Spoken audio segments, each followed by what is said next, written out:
God'll get you for that one. Maude is owned by Shout Factory. God'll Get You for That, Walter is produced for entertainment purposes only. Sponsored in part by Findley's Friendly Appliances. Hello, everybody, and welcome to another episode of God'll Get You for That, Walter. Yes. And he did this episode. And he certainly will. My name is Tom Catt, and I am joined by my fabulous co-host, the delicious Toni Homeperm. That is I. That is you. Tony with an I. Tony with an I. That is I, Tony with an I. Tony with an I. And welcome to God Will Get You for That, Walter, a podcast where we discuss the famous 1970s hit sitcom, Maude. And today is our episode 46. Yay! And we are going over season 2, episode 22, The Investment. The Investment. Which originally aired February 19th, 1974, directed by Hal Cooper, and written by Elliot Shainman. Mm-hmm. And no guest stars in this No guest episode. stars. It was the usual suspects. Yes. You know, Carol, Maude, Philip, Vivian, Arthur, and Walter.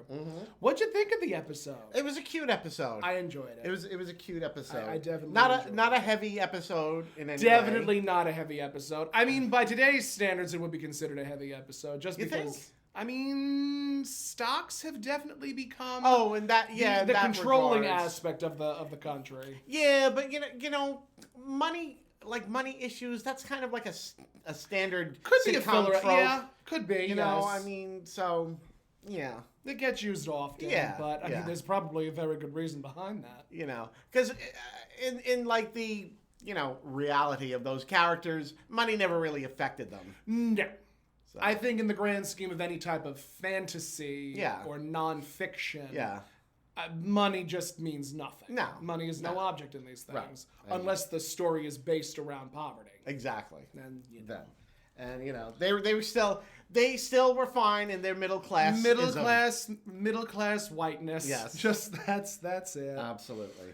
So the episode opens with Maude looking around suspiciously in this gorgeous olive green pantsuit with this paisley green and blue vest situation.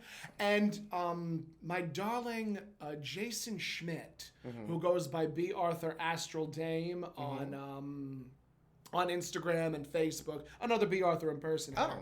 Posted there's more of them? There's more of them. They exist. There's me, there's Jason Schmidt, there's Jackie Beat Heclina. I'm trying to think of other drag queens of note that impersonate B, but none of them hold a candle to me. That's modest. Am I the most famous Sophia impersonator? I would actually. Oh no, there's another Jason that does it with Peter Mack, his husband. Okay. Peter Mack is a Judy Garland impersonator that also does Sophia. Okay. Well, I'm the most famous one on Long Island. You're the most famous one. There you go. You're the Long Island Sophia. I'm the most famous one in this room. It's the funniest thing. You know, Megami DeVille goes around calling herself the cosplay queen of Staten Island. Yes. And I'm the cosplay queen of Long Island. Okay. And just, it's always fascinating how there's this person of this area, person of that area. Yes. Just, it's fascinating. Yes. Everyone likes a title. I'm definitely the most famous drag queen on this block. Yes. Yeah. Me too. Same. On your own block. On my own block. Not my block. Not on yours. Don't come from my block. Don't come from my block. I'm warning you. Oh my God. The anecdotal. Last night I was introducing LaBelle, and I said, "This is the Dominique Devereaux to my Joan Collins." Yes. And she about lost it. And I'm like, I don't know what possessed me to say that. I don't know what possessed me to say that. So true. And I could have just said Diane Carroll, but the name just didn't come to me fast No, enough. I like Dominique Devereaux is much better name, much more drag, Much more drag. much more drag. And Joan Collins is just drag herself. Yes, very true. So Maude enters wearing this gorgeous outfit that I even told Tony as the episode started. I'm like, I need that. You need that. I need that. You must have it. And she begins singing, I ought to be in pictures. Yes. And how she's beautiful to see. Yeah. And she glides down the stairs with the vest floating behind her. And she goes to look at herself in the mirror and says, in Looney Tunes. In Looney Tunes, yes. and does that's all, That's all, folks. I actually studied under Steve Bloom, who had Bob Bergen on one of his shows, and Bob Bergen is very famous for being the voice of Porky Pig. And he actually taught the class, because it's one of those, seminar classes or webinar classes. And the way you do it is you start with and then the first consonant of the word you're trying to say. So it goes gun, or baby. Okay. Or maple. Or just some of that effect. And it was one of those things that I had it at the back of my mind since I've done it. I wouldn't even know how to dissect that, but it's 5 consonants that you're just rattling off, or 5 vowels that you're rattling off. okay. They don't teach you these things in books. No, it's the kind of thing you have to learn on the street. Where we learned all of our tricks. Yes, where we learned all our drag. Where we learned all our drag from the streets. On the streets. So she goes into the mirror. That's all, folks. That's all, folks. And I believe that's when Walter comes in. Walter enters. And he's angry. He's mad. Very angry. Yes. But Maude has wonderful news. Maude has wonderful news, yes. But before that, Walter's like, get off my back, Maude. Yes. And he was stuck in a Volkswagen. He was carpooling because at this moment in time in the 70s, that's when people really started carpooling a lot because of the energy crisis and the gas shortage. Yeah. And I think that was that Carter who was president? No. Or was it still Ford. No, 74 was still Ford. Ford. Yeah. 74 was Ford. It was Ford. Because I remember we discussed a number of episodes back that the reason why people started blaming the president was because of Carter, wasn't it? No, Nixon. It was because of Nixon. Nixon. Okay. Nixon gave the presidency a really bad rap. Yeah. I mean, that's why he resigned. So he had no choice. And hang him. And Ford was just such a, he fell down a lot. Yeah, I mean, you look up some of those SNL skits of Chevy Chase impersonating Gerald Ford, which was so funny because he didn't even do anything to look like Ford. Nope. He would just have on a suit and he would just fall. Whereas Dana Carvey would put on Ross Perot drag and just and become George Bush and become those characters. Yeah, exactly. So it's fascinating. And Phil Hartman doing Clinton. Yes, I mean, so it evolved. It all evolved from Chevy Chase doing Ford. Yeah. And I think Dan Aykroyd. I remember him doing Nixon. I remember him doing Nixon. Aykroyd did Nixon. Yes, they actually did a very funny bit. Jane Curtin was supposed to be Patricia Nixon, and she was writing in her diary, and Dan Aykroyd is Nixon. He's looking at past presidents, and it's looking at Kennedy, and he said, you had sex in the Oval Office. Richard Nixon would never have sex in the Oval Office, and Patricia Nixon's cutting back her, and she's like, never, Can we just appreciate Jane Curtin for 2 minutes? I love that woman so much. I wish that she did more right after Third Rock from the Sun, but I think she just went coastal after that for a little bit. I know that she's been doing more stuff recently. I haven't seen anything. She's been doing more stuff recently, I've noticed. But I mean, what a fabulous comic. Yeah. Well, that's the problem with Hollywood. Once you reach a certain age as a woman, you're useless. As a woman, you age out. I just saw something recently with Jessica Lange talking about it, and saying, because what did Jessica Lange really do? I mean, really, she started really as a movie actress. Yeah. She was, famous for that. But then, as with most actresses, they start getting older. I watched, and the roles shrink and fade. I watched a little documentary thing on YouTube about the legacies of Joan Crawford and Faye Dunaway, and the way that they were essentially handled in Hollywood as women, They mentioned Jessica Lange. They also mentioned Meryl Streep and how, Faye Dunaway, who's not exactly the greatest person to work with. If you listen to those stories. Heard stories. She had such a reputation, and there were these new up-and-coming actresses at the time. Meryl Streep in Sophie's Choice, Jessica Lange. I'm trying to think of other actresses of note that they mentioned around that time. But Faye Dunaway was just on her way out. Right. Especially after Mommy Dearest. Right. So that was, They say she's getting old. She's getting old. Oh, my. Oh, yes. But, yeah. That's what happens. That's what happens. When you reach a certain age, and if there's people who are easier to work with and more fun to work with, and are sometimes easier to work with, if you get my drift. Sure. You're gonna get more parts. That's I haven't read many stories about that today outside of Harvey Weinstein, and I think oh God, what was the name of that one comic? C.M. Cooper? Not C.M. Cooper. Oh my God. Oh, I don't know. He was a comic that would grope, I think, female fans and female comics.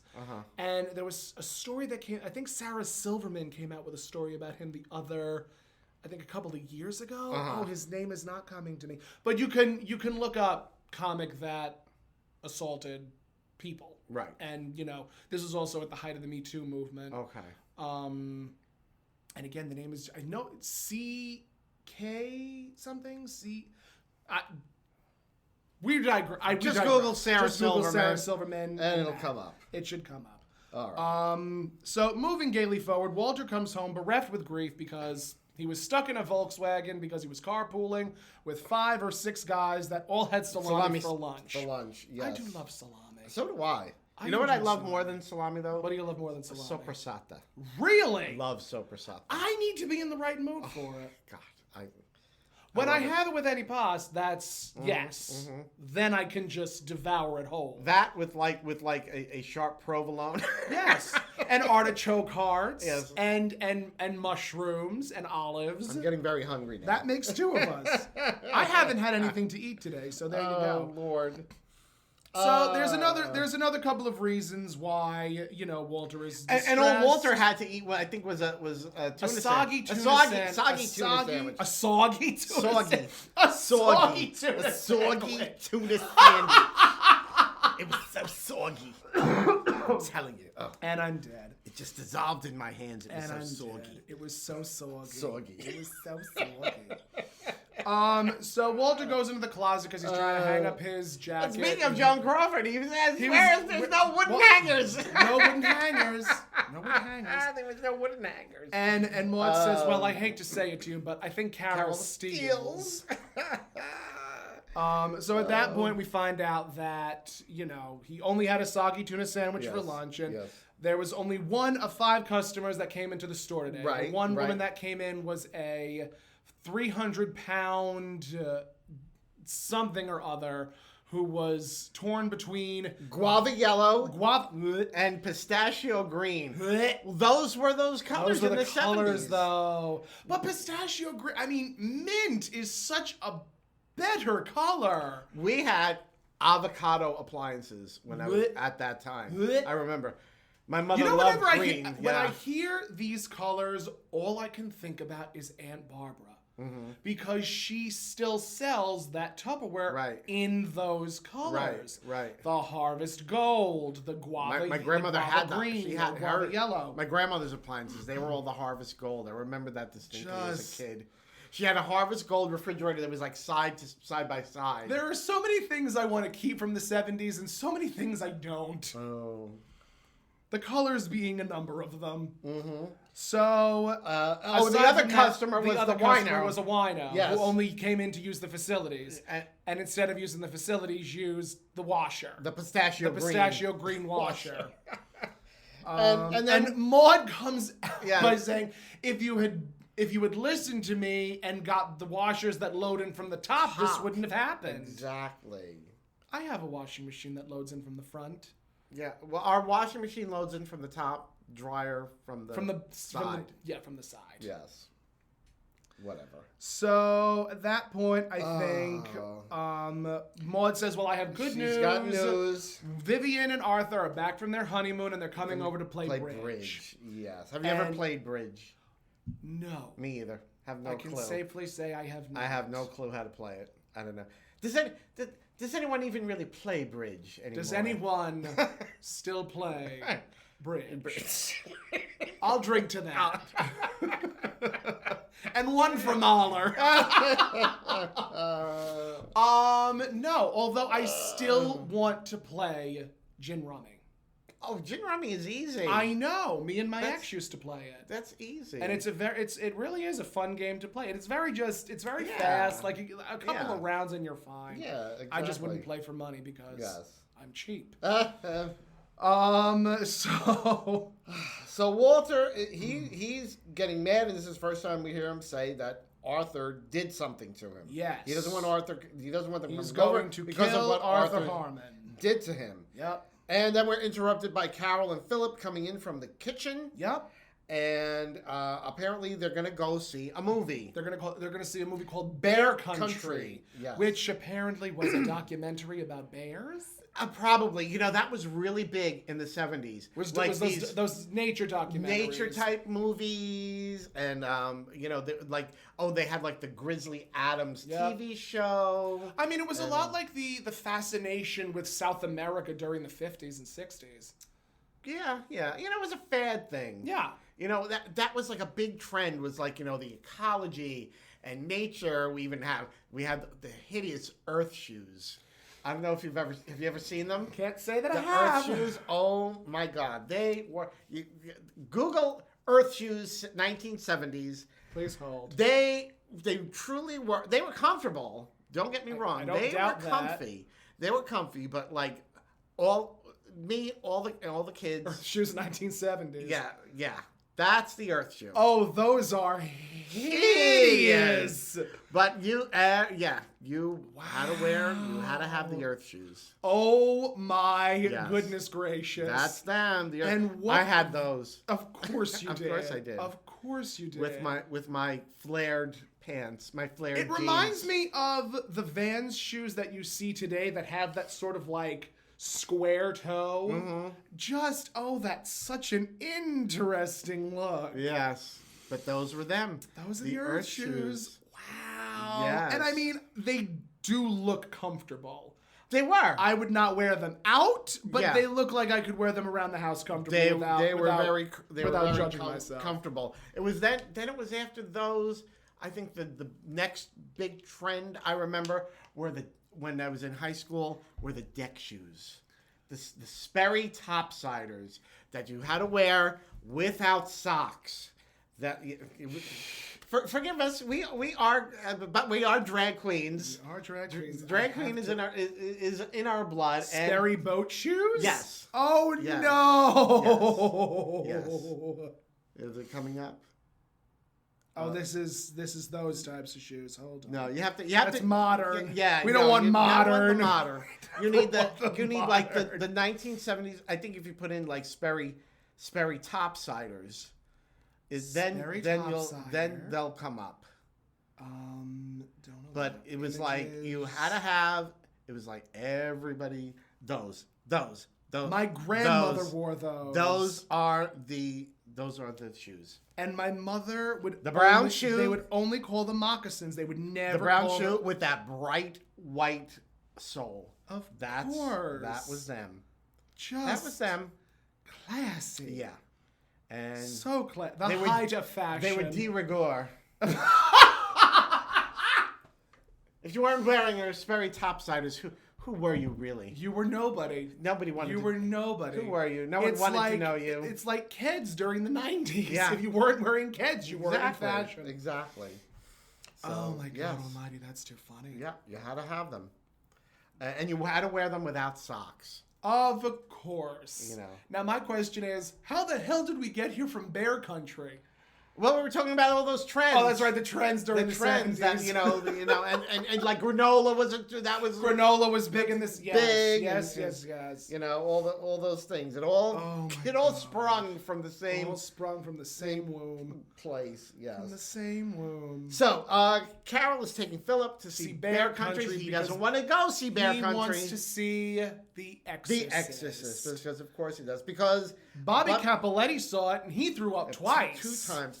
That was a big thing. Yeah, I believe in the it. 70s. You'd see it be on the news. They sold it with barf bags. Yes, like they sold movie tickets with barf bags. They handed out barf bags to you when you went in to see the movie. I mean, if you watch it today, it's really not that awful. Not as not compared to to what you've seen today. But at the time. Oh, at the time it was probably groundbreaking and graphic. Yeah. Very graphic. I don't think there was another movie that really pushed the envelope until Alien. Yes. With the chest bursting scene. Yes, with the chest bursting scene, because that was pretty grim. Yeah. That was pretty grim and gruesome. And now you look at that and it's just okay. It's almost sort of like comical. Fake looking. Yes. Because the effects.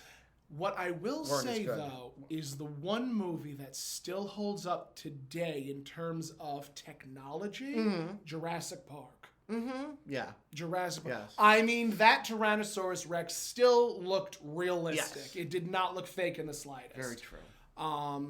But, with the evolution of technology, so comes the evolution of everything else. So things look more realistic. Things look more... The horror movies of yesteryear all look too campy. Oh yeah, I think they took themselves too seriously during the 70s and 70s and 80s, and you look at them now and it's just like that's campy. Yeah, that's too campy. Very true. And again, not to bring up Mommy Dearest again, but looking at that movie through a 1980s lens. Overacted, melodramatic, but there were a lot of people that have suffered at the hands of such people. Yes. And I was reading some of the comments on the videos and I'm like, wow, there are people who are really shaken by that. And even myself, who was with someone that had those tendencies because, so on and so forth, I was watching it and I'm like, that could have been my life. That could have been my life. Granted, when I was growing up, I am learning that I still kind of lived in that sort of gray area between, is this narcissism or is this child abuse? We'll get back to you on Sally Jesse Raphael. So it's interesting to see the evolution and progression of cinema and issues as they sort of become more talked about. True. So then we get into this whole discussion about things movie that ratings. are rated R or X. So Philip can't watch anything that's rated R or X. Yes. And Philip's like, well, why not? And just this adorable pint-sized little twerp in this very adorable leather or fur. No, I think it was like a jacket. Like this. I really like the jacket. Yeah. Was just like, well, why not? And because those things have violence and I'm trying to think of what else Maude said. They have violence and something else. Yeah, I don't remember. And then but Philip comes back and saying, yes. Philip comes and sex. And sex. Yeah.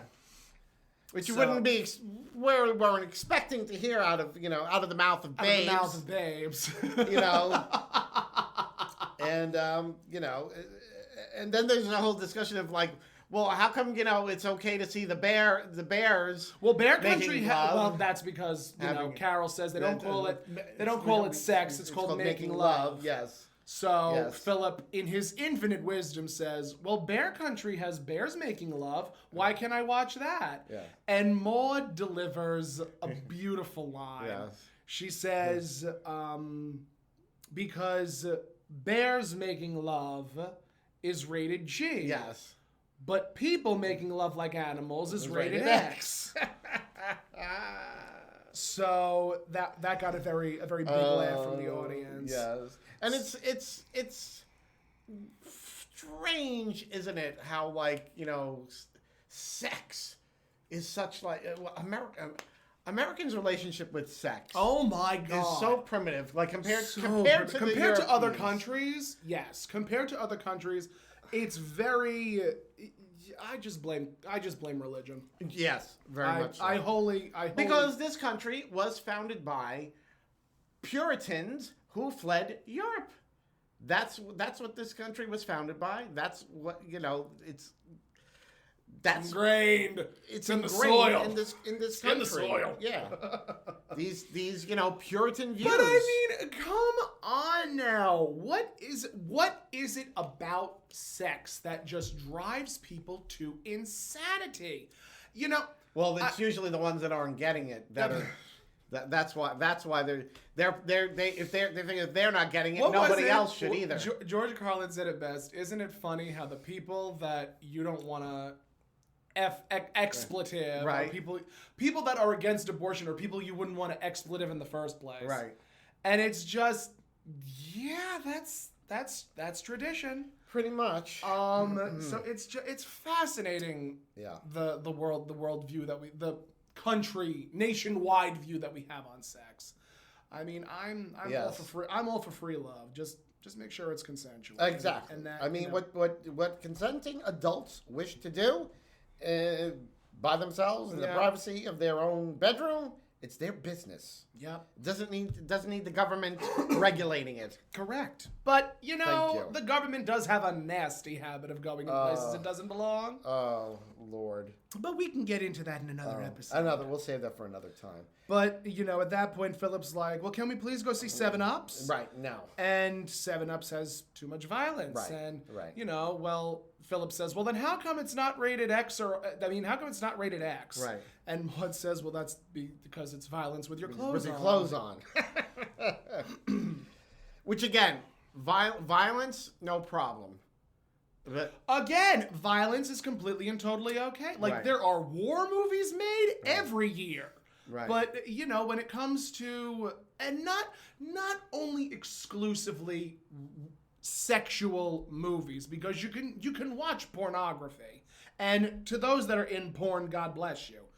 But there is something to be said about movies that involve romance and sex, and especially how that is evolved. Because but to this day, violence is okay. Yes, but two men kissing, and I'm not even talking about like two men like a sex scene. I'm just saying two men kissing on screen. There was still to this day. There was something that I saw recently, and again, this is 2022 in the year of our Lord and Savior Betty White. Buzz Lightyear, the movie that's coming out with Christopher Evans voicing Buzz Lightyear, says that it's going to have the first gay kiss. Right. The first gay kiss in a Disney movie. Right. Who cares? Yeah. You know who cares? Who cares? The Christian conservatives. Yes, they care. And they're the only ones that care. And the only ones. And they're the only because those are the people in power. Yeah. But shh, I didn't say that too loudly, did I? That. I didn't say that. Not I never said that.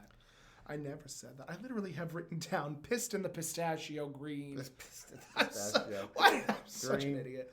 Oh Lord. So they leave to go see. So they leave to go see. Yes, they go leave to see Bear Country. And now Maude starts questioning Walter about why is he so angry. And, asks what his problem is with Arthur. Right. And Walter calls back, Arthur is a stupid, arrogant dumbbell. Right. And Maude says, I know, but why are you angry? Why are you angry at him? And that's when Arthur and Vivian come in. That's when they come in. They just barge right in. Because of course they did. And they barged in as a couple. As a couple. It was not like one walked in front of the other. They walked in together as equals. I'm just glad I don't have neighbors like that just barge in because they would be in for quite a surprise. You and nothing? And nothing. Great. So. Love that journey for the people that just decide to barge on in. It's in the privacy of my own home with the blinds pulled down. That's fair. So they walk on in, and Maude is all smiles, like you both look wonderful. Yes. How was the trip? And they go and stand toe to toe with literally right next to each other. Vivian and Arthur. They are attached at the hip, basically. Yes. Oh, excuse me. And they're looking at Maude and they're like, how do we look? What do we look like? What Right. do we look like we've been doing for 2 weeks? Yeah. And Maude just haplessly Yeah. looks to the audience and then looks back at them. And, they say that they were under a sun lamp. For 2 weeks. Yeah. Yeah. Akron, They were tanning. Ohio. In Akron, yes. Tanning in Akron, Ohio. Tanning in Akron, Ohio. And, Maude asks, you two were stuck in the bathroom for 2 weeks? Whenever I hear Akron, Ohio, you know what I think of? I'm going on a wild tangent. But I remember Chrissy... I mean, we've gone on tangents before in this episode. It's fine. I remember Chrissy Hind, she was lead singer of the Pretenders. Yes. And I remember her talking about how, that's where she was from, Akron, Ohio. And I remember her saying, like, she would be, like, sitting in school and she'd be looking out the window and she said she would actually be crying because she just thought how badly she wanted to get out of Akron. She has a song. Get out of Akron. Yeah. And, that's exactly what she did. As soon as she, graduated high school, she left it. and went hightailed it. Went to England to, pursue her dreams of, being a rock and roller. We'll be able to do that at some point. Oh, we will? At some point. You sure time isn't running out for me? Nope. Oh, thank goodness. Because if time is running out for you, it's also running out for me, and I can't face that reality. Okay. Unfortunately, I don't know how to play guitar, but... Ziggy played guitar. So at that point, we find out that the trip was tax deductible. Yes, because there was a medical convention, Arthur has shown just how cheap he is throughout the entirety of this episode. Yes. But I also found out, because I went to a medical school, I found out that the reason doctors are so stingy with their money is because they pay so much into their malpractice insurance. Yeah, true. Which, I mean, on the one hand, I understand, but it's like, you're a doctor. And I also found out that people who tip better are usually performers and retail workers and just anybody that has worked in the service industry. Right, yes, because they know what hell is. Yes, they know what hell is. They know what the true horror of it is. So they've been self-tanning in the Akron, bathroom, Ohio. and they could have stayed in there the whole time because there was even a telephone. Yes. in the bathroom. And Arthur's like, I was going to call, but I didn't. So, Maude then sits down with Vivian and she's like, well, what did you do? I think before that, even Arthur calls up to Walter, and I think Walter like hollers at him. Yes. Just being really, really, really nasty to Arthur. Yes. With good reason. Yes. With good reason. And so Vivian's describing her trip to Maude, how they went on a tour of bowling alleys, and there was a VIP tour of a tire factory. Yeah. And they got to stay in the presidential suite of the Howard Johnsons. Howard Johnson's was, when I was a kid, it was famous for like their ice cream.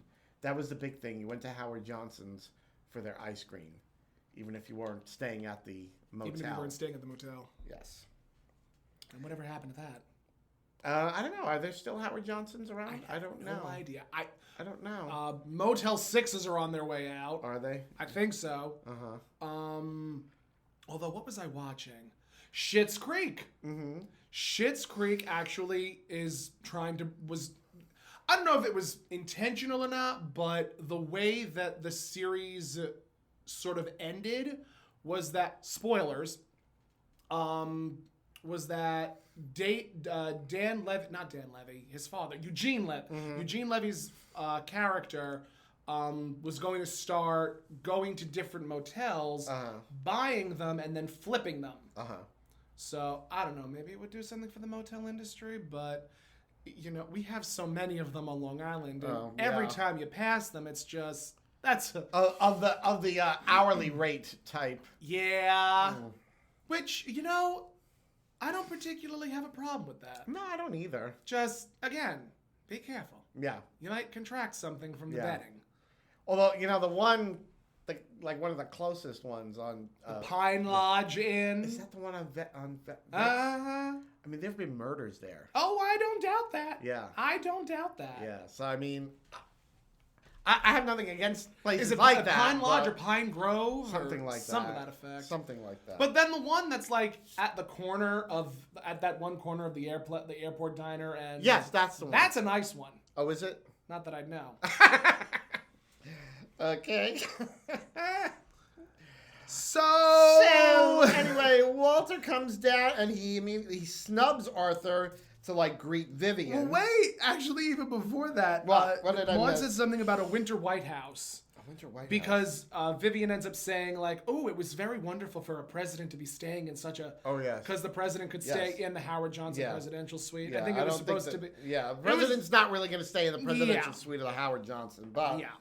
nice to think that. So Walter comes downstairs and like Arthur is saying how like, "Oh, remember when we stayed in Akron in 1944? We were in the service, and you know we were talking about." Yes, Arthur that's after Walter came Yeah. down and he snubbed Arthur. Yes, by saying, "How would you like a punch in the nose?" Yes. Or no, you touch me and I'll break both your arms. The punch in the nose comes later. Yes. And so Arthur's going on about the time they had a double date with some car hops. Yes, and how Walter got the cute one. Yes. And he went out with the girl that looked like Telly Savalas. Twice. Only twice. Only twice. And we mentioned Telly Savalas in previous episodes. He wasn't ugly, but he actually became something of a sex symbol. Yeah, because of Kojak. Yes. He did. Yes. And, you know, I remember looking at pictures of him and I'm like, he ain't ugly. I mean, he's not Yul Brynner. Yeah. But he was attractive. So It he's was not Zorba. It wasn't my cup of tea. Not Zorba. Oh, God. Why can't I think of Zorba. his name now? Who? I cannot remember his name. Throw me a freaking bone Just here. a famous Greek person. Greek actor? A Greek actor. Oh, gosh. Yeah, thank you. I don't know. That's literally all I could think of. I don't know. He had like that... Costas Gravis. Sounds all Greek to me. Sounds Greek enough. I hate you. I hate you so much.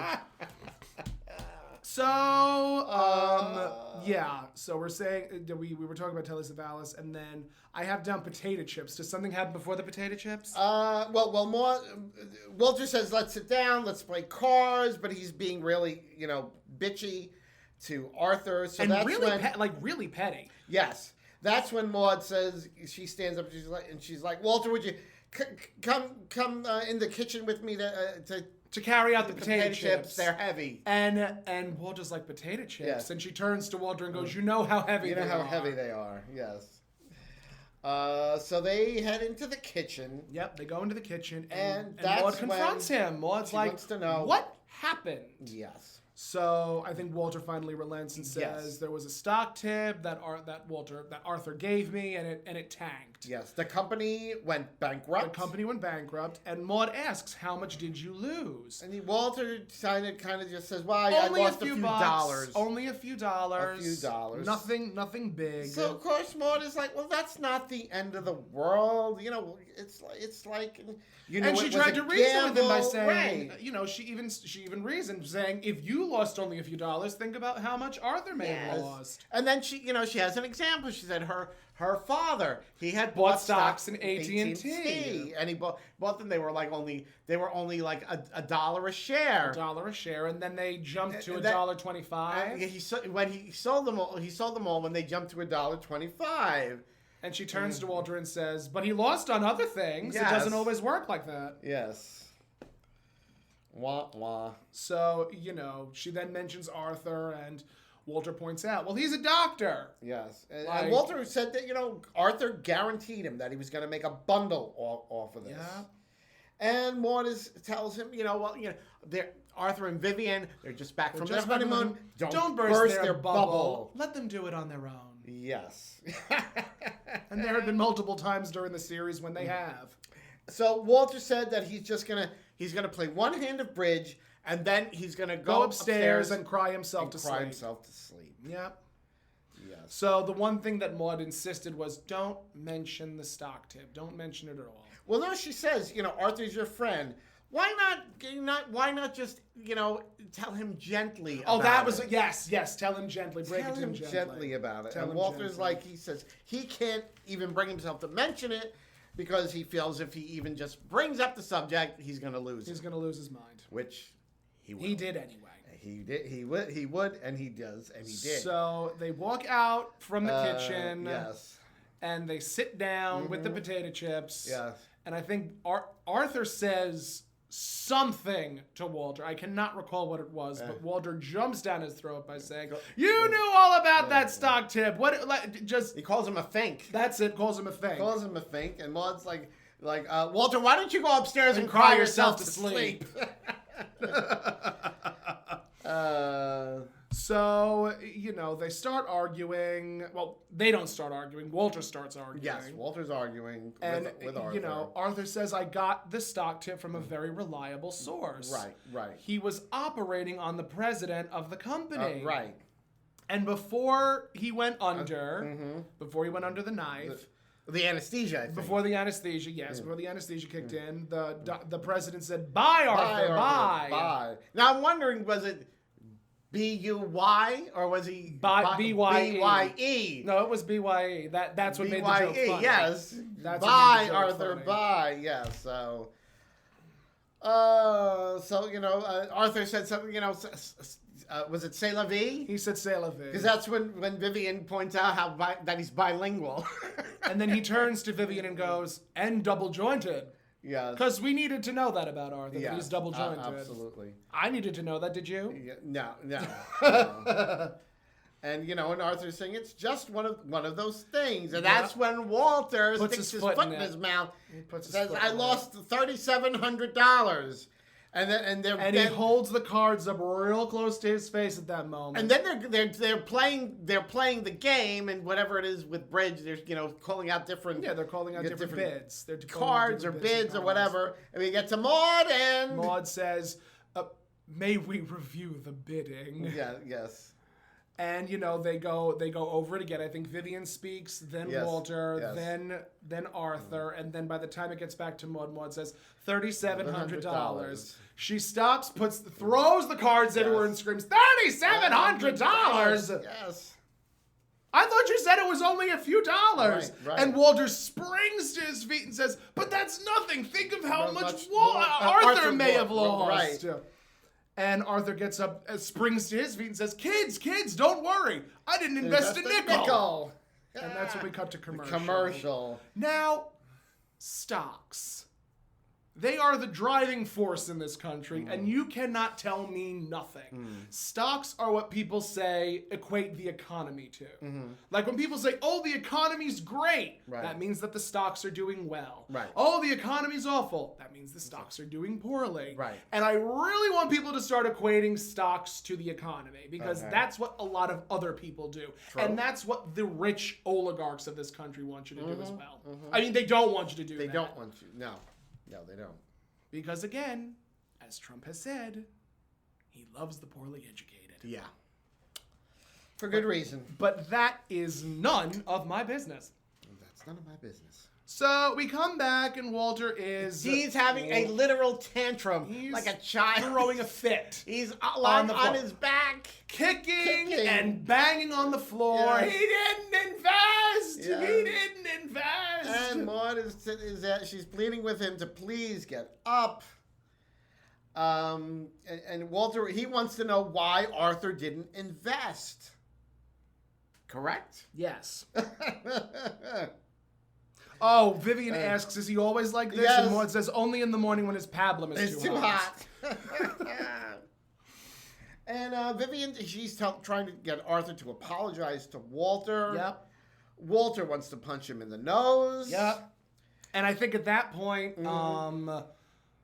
Arthur says, "If you want to fight me, I'll put you in a half Nelson and some other wrestling move," because he says he was a top fighter. He was He was on the wrestling team in high school. Yes, the wrestling team. And he can do some sort of move where he spins him around. Yep. And Vivian says, "Yes, he can. I've seen it." Yes. And Arthur turns to Vivian and says, almost like stifle. Yeah. Because and Maude turns to both of them and just smiles haplessly and says, "I can't wait to see the slides of your honeymoon." Exactly. So at that Walter point, still wants to know why Arthur didn't invest. yeah. Yes. And then I think at some point, Arthur turns to Walter and says, "Well, I want my money back on the waffle iron you sold me." Yes. Because Arthur starts insulting Yes. Walter's salesmanship, basically. Appliance salespersons. Appliance salespersons, yes. Because he said, they start getting into this thing about, like doctors scamming patients, appliance salespeople scamming customers. So Arthur wants his money back on the waffle iron. Yep. And Walter points out it had a 1 year money back guarantee. You've had it for 13. You've had it for 13 years. It's like, come on. And then Arthur turns to Vivian and says, "They always find a loophole." Yes. And Arthur calls Walter an SOG. An SOG. An SOG. And, Walter then gets in front of Walter and says, "Just a minute." Yeah. And tries to, talk over, everybody. And at that point, she's like, SOG? Yeah. And Arthur's like, "Yeah, son of a gun. Son of a gun. This is when they get into a really interesting thing of this fighting dance. Yeah, it was very slapstick. Yes. Very slapstick. Very where slapstick. Arthur's jumping up and down. Vivian's jumping up and down with him. And yes. Walter's jumping up and down, and Maude is jumping up and down with him. And Maude is trying to avoid Walter getting to Arthur. Vivian's trying to avoid Arthur getting to Walter. And then at some point they end up back to back. Yes. Arthur and Walter end up back to back. Yes. Now, how did Walter? He ends up falling onto the couch. How exactly did that happen? I think that was the son of a gun moment where Maude gets in front of. Oh, okay. Maude gets in front of Walter. Yes. It's a very slapstick screwball screwball moment in the episode. Yes. And then at one point Walter he got back up, and Maude pushes him back down. She even says, "Stay, Walter." Yes. And Walter remarks something about how he's a lover, not a fighter. No, I'm wrong. No, I'm wrong. The reason Maude gets in front of Walter is because Arthur. Oh, right. Arthur presents his fist. It was like he was gonna punch. Yes. And then at that point, Maude shoves him on the couch. Yes. And that's Walter how shoves Walter on the couch. Yeah, she shoves. She shoves Walter on the couch. Yes. And stay, Walter. Right. And at that point, Walter gets back up and says, "Did you see what he tried to do? He tried to hit me." Yeah. And just it gets very scatterbrained. Yeah. But I think the last thing I have written down is Walter saying, "You're lucky I'm a lover, not a fighter." Yes. And at that point, Vivian takes. But Maude says something about it's a good thing you're not good at either, or something. No, you're not fit for both. You're not fit for both. It was something along those lines. I'm a lover, not a fighter. Out of shape for both. You're out of shape for both. I believe at that point, Vivian drags Arthur into the kitchen. Yes. And they have a conversation. They're having. Now it gets really crazy. It gets really confusing because it's. I had a lot of time keeping up. They kept cutting back between the kitchen with Arthur and Vivian, and the living room with Maude and Walter, and they did it very. It was quickly, very quick cuts back and forth. Vivian and Arthur were arguing because Vivian asked, "Why didn't you invest?" Yes, and Arthur refuses to tell her. Yeah. Because he tells her it's none of her business. Yes, because he told Walter it was none of his business. Right. So my question is, was it a thing, I guess it had to have been, where women were just not in the know when it came to the finances of their husband? Many times. And that's what happened. Yes. Arthur kept a lot of the finances. There's actually another episode down the line where Arthur invests in slippers that have lights on them. Mm-hmm. And he invested, I guess, a sizable amount of money.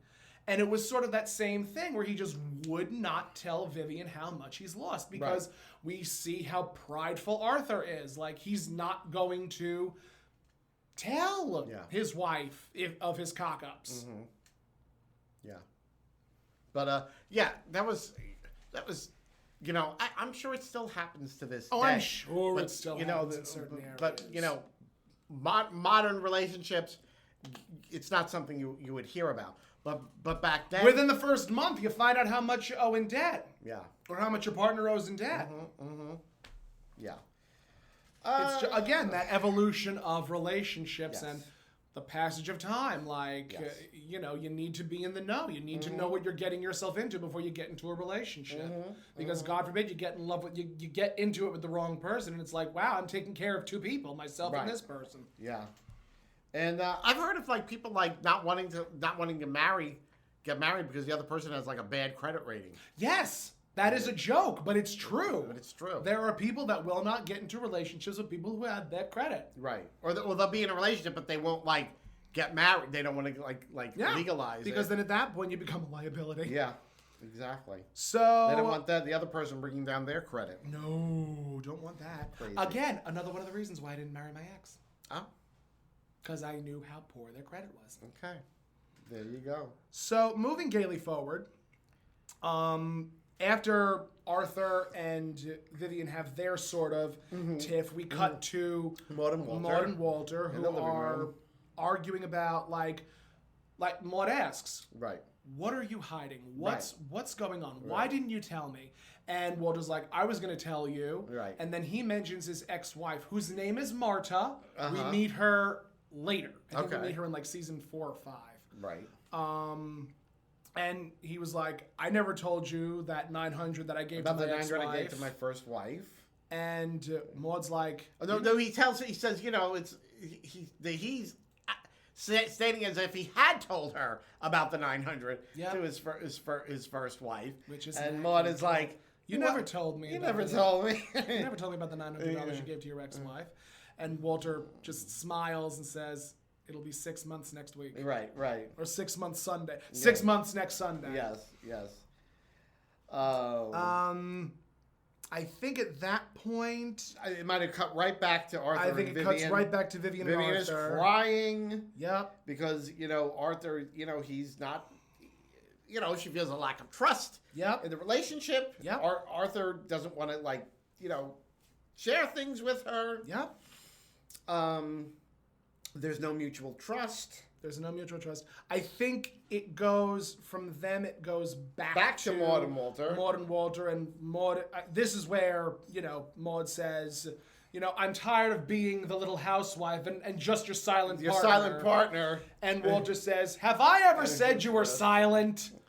And then there's a long pause and laughter from the audience, and we all know it's coming. Yes. And she says to Walter, Gotta get you for that, Walter. And the audience erupts with laughter. So, and then we cut right back to Arthur and Vivian. And it starts with Arthur saying, I didn't want to affect your cute, teeny brain. Yes. And just... I thought it was tiny mind. I have literally written down cute, teeny brain, but yes, probably also little mind. Yeah. Because, you know, if we're going to insult Vivian, we're going to insult all of Vivian. Yeah, you know, because Arthur was saying it was a problem of finance, not something for your little mind. You know, like Arthur just being very condescending. Yes, incredibly condescending. You know, and even Vivian, like woman, even Rue's face when he was saying that was just, I want to pummel this man into the ground. Right. And I believe that's when Vivian picks up the first dish. And smashes it on the floor.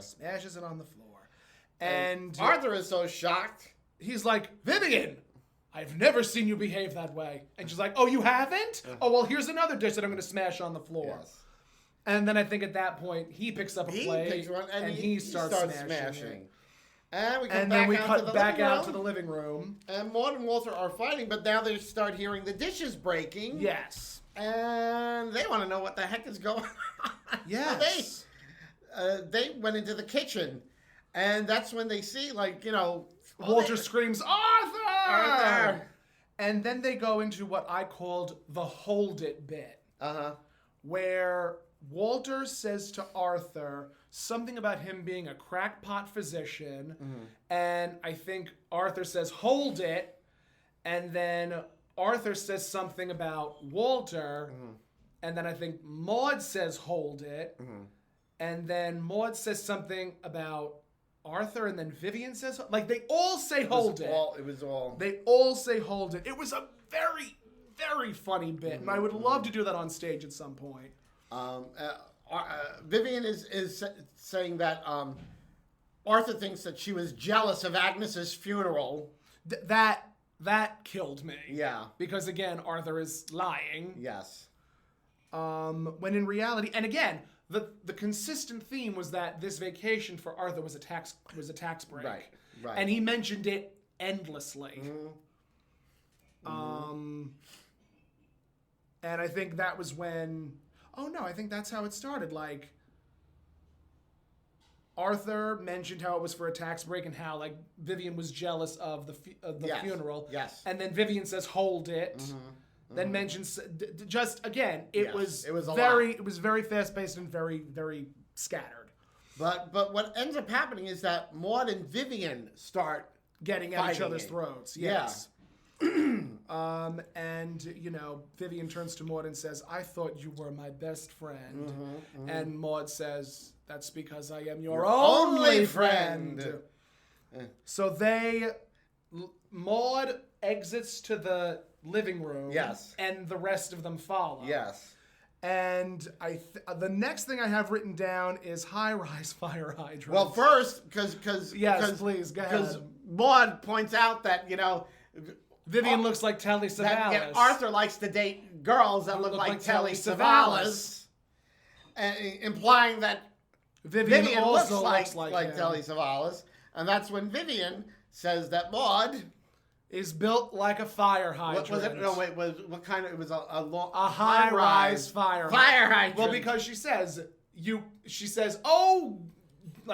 didn't say shut up, but she was like, oh, you fire hydrant. Yeah. And Maude turns around and says, what did you say? And Vivian's like, you heard me. You are built like a high-rise fire hydrant. And Maude turns to Vivian and says, oh, really?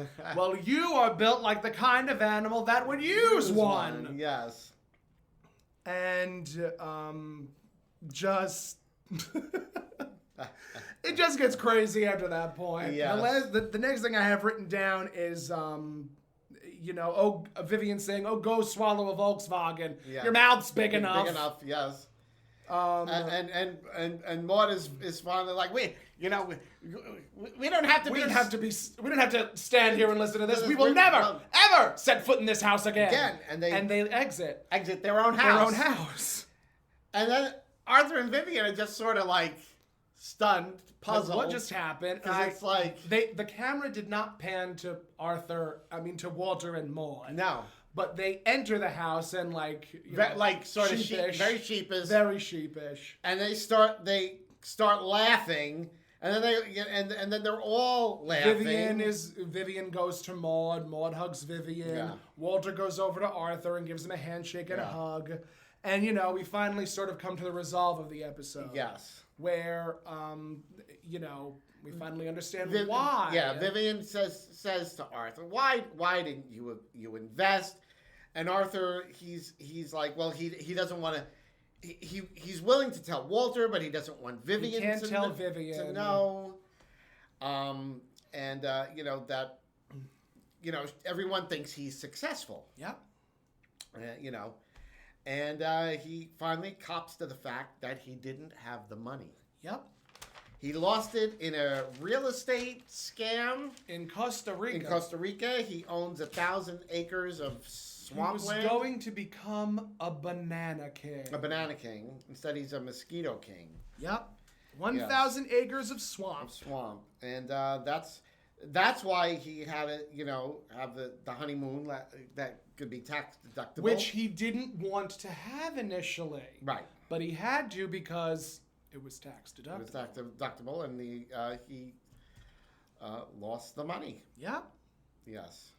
So At that point, Walter's just like, let's all play cards. Yeah.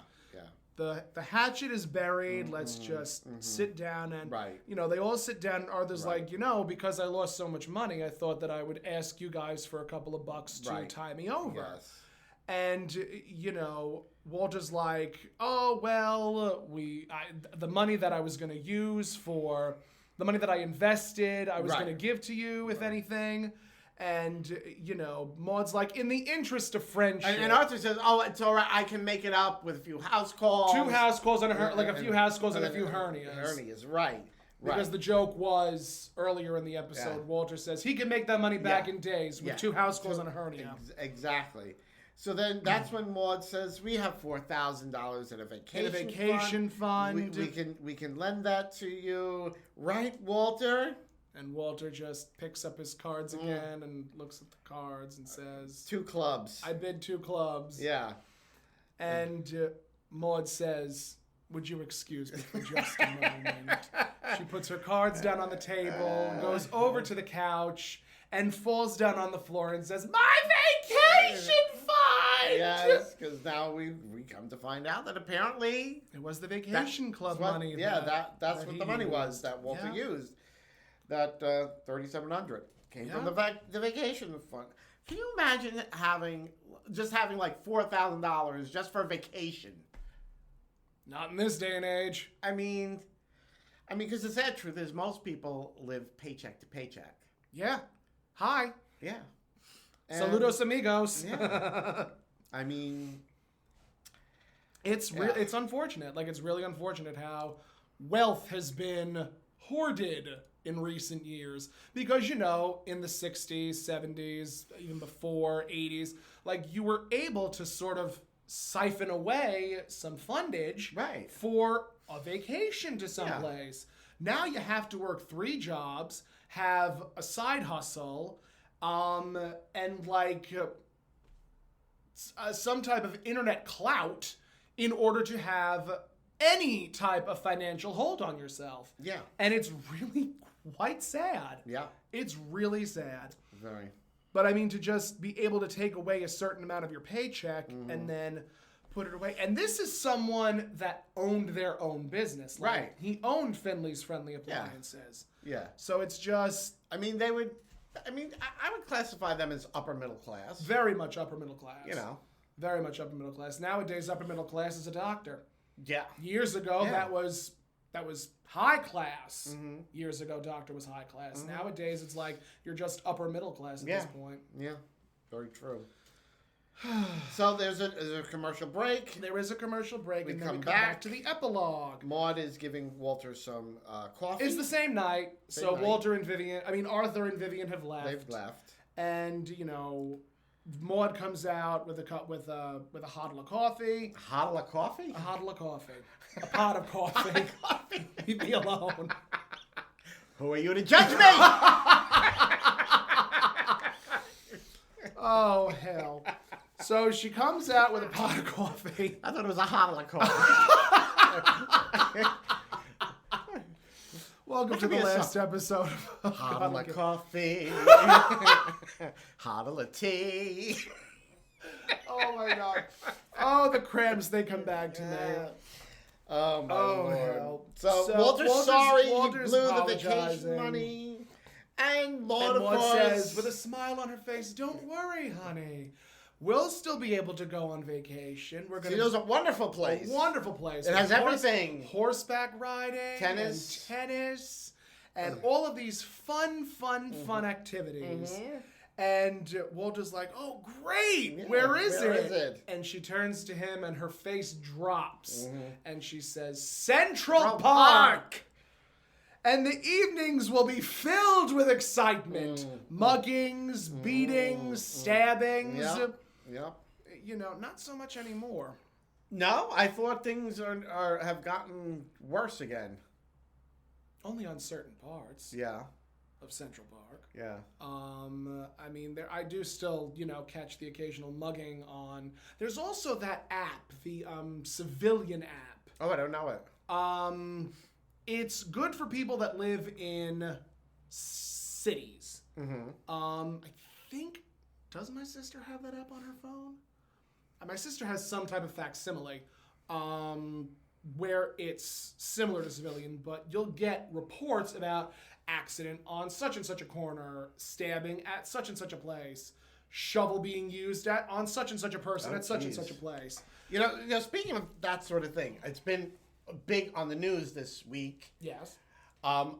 There was the woman in Manhattan who was the famous vocal teacher who coached a lot of very famous singers and Broadway singers. Yep. And it turns out it was allegedly a former student. Allegedly, no, she wasn't a former student. Oh, I read that she was a former student. Really? Oh, I don't know. I didn't hear anything about that. But she gave herself up. She turned herself in. but turns out she's from right around here. She's right from Port Jefferson. Love that for us. Yeah, I mean, another great thing for us to be on the map for. But nothing makes me happier than we're going to become Long Island people at that point. Like, you know how you hear about Florida man? Yeah, Long Island man. It's going to become a thing. I know. Mark my words. Mark my words. Here's a pen. Mark my words. Okay. Words marked. Who are you to judge me? Yes, I've got it all down. But oh hell, yeah, it's a thing. But like ever since the pandemic, like crime in the city has like gone up. Escalated, and like the subways. Crime's gone up. Hate crimes have gone up. I mean, it's like, you know. Nothing makes me happier than like scrolling through Facebook or scrolling through TikTok and like seeing the off chance Nazi flag and swastika at a rally for Trump. Like it's real cute, friends. Yeah. But we digress. We digress. And we thank you so much for listening to another episode of God'll Get You for That Walter. We do. Thank you. If you would like to follow... Oh, I am just salivating all over the place. Oh, my Lord. I need to eat something. Oh, my Lord. If you would like to follow us, you can on all forms of social media.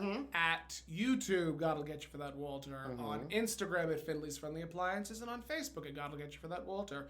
If you would like to follow me, you can on all forms of social media at That Tomcat. That's cat with 2 T's. And where can they find you?